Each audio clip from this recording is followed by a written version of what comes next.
Assalamualaikum warahmatullahi wabarakatuh. Salam guru penggerak. Halo sobat penggerak, perkenalkan saya Ayu Fitria Budiarti, CGP Angkatan 11 dari TK PGRI Kuda Depak, Kecamatan Sukahning, Kabupaten Tasikmalaya. Dalam video kali ini saya akan memaparkan tentang koneksi antar materi, yaitu kesimpulan dan refleksi Ki Hajar Dewantara modul 1.1. Pengajaran dan pendidikan merupakan dua hal yang berbeda. Pengajaran adalah proses pendidikan dalam memberi ilmu untuk kecakapan hidup anak secara lahir dan batin. Sedangkan pendidikan adalah memberi tuntunan terhadap segala kekuatan kodrat yang dimiliki anak agar ia mencapai keselamatan dan kebahagiaan yang setinggi-tingginya, baik sebagai manusia maupun sebagai anggota masyarakat. Apa yang Anda percayai tentang murid dan pembelajaran di kelas sebelum Anda mempelajari modul 1.1?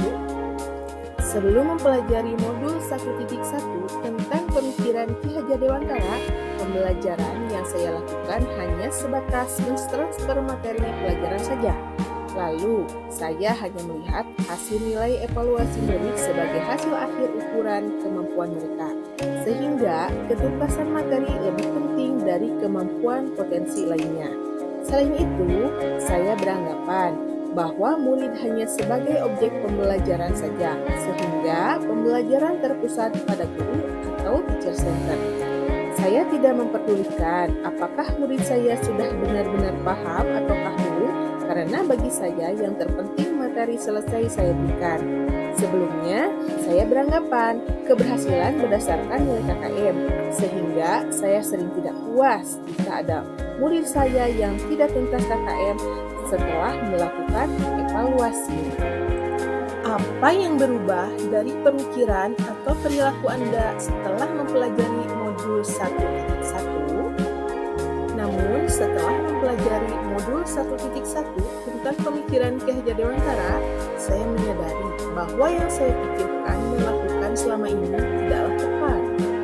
Seharusnya saya melakukan proses pembelajaran secara menyeluruh, bukan hanya aspek kognitif saja, namun juga aspek afektif, psikomotor, spiritual, sosial, dan budaya. Murid bukanlah sebagai objek pembelajaran, melainkan sebagai subjek pembelajaran, yang mana murid memiliki kebebasan dalam berekspresi, menyampaikan pendapat, dan berkreasi dalam pembelajaran. Guru hanya berperan sebagai fasilitator pembelajaran. Dalam proses pembelajaran, guru harus ikhlas dan sabar agar terwujud pembelajaran yang menyenangkan dan tentunya berpihak pada murid. Saya harus menghargai setiap karakter murid dan memberi mereka kesempatan untuk tumbuh sesuai dengan kodratnya. Selain itu, saya harus memahami karakteristik murid, karena setiap anak lahir dengan kelebihan dan kekurangan yang berbeda. Apa yang dapat segera Anda terapkan lebih baik agar kelas Anda mencerminkan pemikiran Ki Hajar Dewantara? Yang dapat segera saya terapkan adalah yang pertama, merancang pembelajaran yang interaktif dan menyenangkan dengan menjadikan murid sebagai subjek pembelajaran atau student center. Yang kedua, dengan berpegang teguh pada konsep yang memerdekakan anak. Pembelajaran tidak lagi menuntut, melainkan menuntun. Karena tugas guru adalah menuntun ke arah yang baik sehingga pembelajaran yang berpihak pada murid dapat tercipta dengan baik. Demikian, semoga video ini dapat menginspirasi. Akhir kata, bergerak, tergerak, menggerakkan. Salam guru penggerak.